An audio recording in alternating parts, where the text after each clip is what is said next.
I thought we're talking about asylum seekers, we're talking about refugees, and how the biblical story kind of relates to all of that. So I wanted to read Matthew chapter 2 and verses 13 to the end of that section.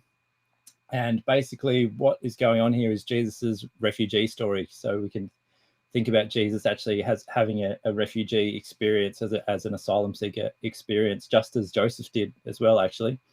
So Joseph, back in the Old Testament, the one with the fancy coat that Michelle was talking about, he had a refugee experience as well. Well, not exactly. He was sold into slavery and into. So it's not as if he was fleeing for his life, but he was sold into slavery and taken into Egypt. So that's a really interesting background. But as we read this story, during the week we had a Bible study with some of our youth, and Annabelle asked said something really interesting. She said she was interested in learning about how, the Jesus story continues on from after the Christmas story and just the Easter story, trying to fill out some of the more of the gaps. So this is picking up straight after the Christmas story, the birth of Jesus. Remember the story about the Magi, when the Magi come to visit Jesus and they offer the gifts of gold, frankincense, and myrrh and all that sort of stuff. We've got that story, and then this story happens straight after that.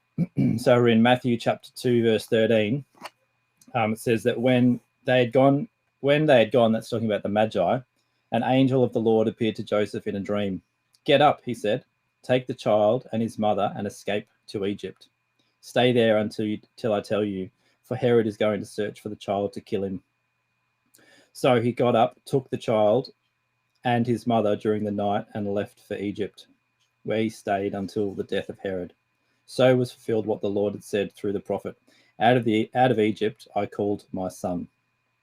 When Herod realized that he'd been outwitted by the Magi, he was furious, and he gave orders to kill all the boys in Bethlehem and its vicinity who were 2 years old and under, in accordance with the time he had learned from the Magi.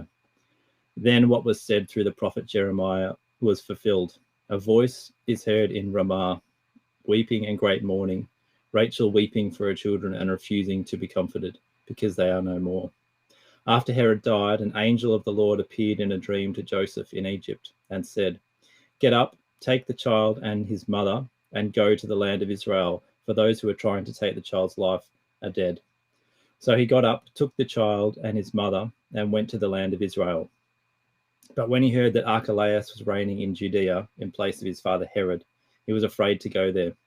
Having been warned in a dream, he withdrew to the district of Galilee and went and lived in a town called Nazareth. So was fulfilled what was said through the prophets, that he would be called a Nazarene. So there's this really interesting story of Jesus right at the beginning of his life, where his family essentially had to flee for their lives because Herod, the king, was actually trying to kill them. Really interesting as well how Michelle started her kids' church talk with this question about two people with the same name, and I was like, oh my goodness, this is brilliant where she's going with this. And there's another two people with the same name, in a sense, that in this story the king of the Jews was Herod. So the king Herod was actually given the title by Rome as the title of King of the Jews. So when people in the first century, and when Jesus is born, are thinking about who's the King of the Jews, the answer they would have given was, well, it's Herod. Herod's the King of the Jews.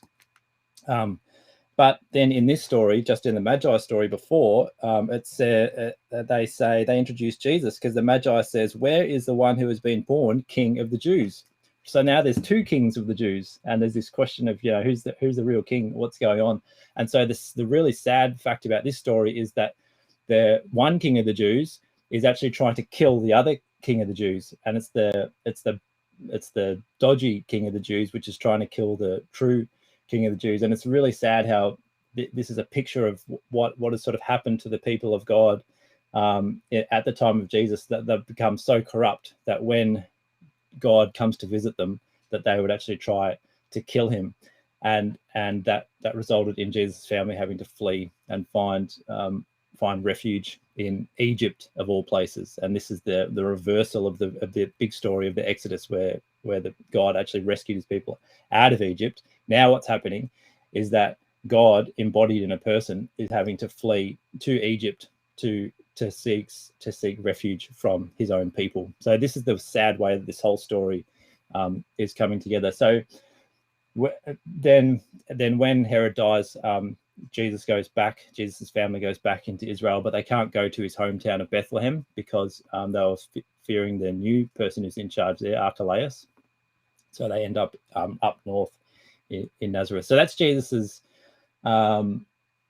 story about seeking asylum and being a refugee for a time. And we can think, if we kind of think on an even more abstract level, we can think about the death of Jesus as sort of being the ultimate exiling, where his people exile him even from life itself, and that Jesus is prepared to take the worst that humanity has to offer and accept death at their hands. And in so doing, Jesus actually defeats death. So the resurrection of Jesus is this ultimate victory over death itself, victory and this putting right of an exiling of the greatest magnitude, so killing and coming back to life. So we have these wonderful stories where God is about putting things right. He's about putting right exile. He's about putting right people who have to seek refuge.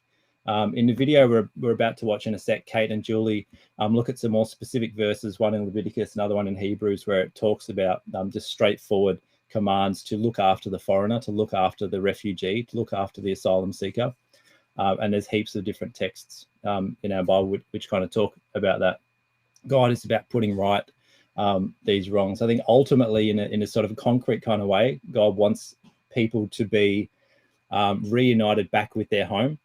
So if you've had to flee from your home, whether it's, say, Iraq or Afghanistan or wherever, in my family's history, it was, Czechoslovakia, and lots of Europeans had to flee from communist countries, etc. God's desire is for people to be reunited with their home, but sometimes that can't happen. And so what happens is they need to set up a new home in a new place. And God's people are called to, on behalf of Jesus and with the authority of Jesus, to make a new home, to help other people make a new home. And so this is some of the story that'll be unpacked in the video that Kate and Julie are going to share after this. So the video will basically be some brief biblical examples, but then a really cool refugee story, and then some ways that we can get involved in responding to this in some really concrete ways. So we'll leave that to them. So, but yeah, my prayer is that we sort of have open minds and open hearts to hear maybe what it is that God is saying to us as the rest of the service unfolds. Thanks, Sally.